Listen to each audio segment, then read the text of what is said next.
Les protestants ont quelque chose à dire, mais on ne les voit pas. Si on ne les voit pas, c'est que voilà, il n'y a pas de capacité pour le citoyen moyen de les découvrir, entre autres au travers en rentrant dans une église. Donc déjà, en base, la question est comment est-il identifié? Doit-il être identifié?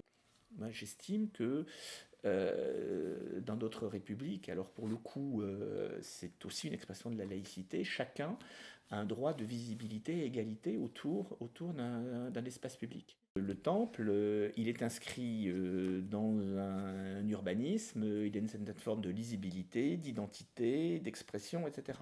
De lui donner en fait une connotation un peu protestante est beaucoup plus compliqué.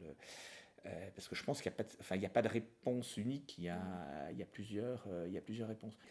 Et je l'ai moi un petit peu imaginé en étant très, très ouverte, à un moment donné très transparente à Hermont.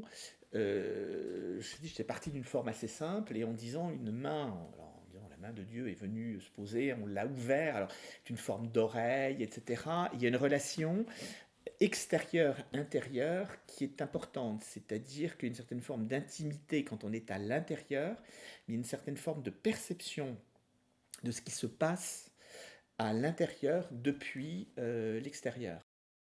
Le débat sur ce sujet-là, c'est-à-dire comment finalement le temple va pouvoir dans des fonctions, certains jours, au travers de sa kermesse, de mariage, de sortie de culte, etc., directement être en osmose avec l'espace public est un sujet, est un sujet important. Et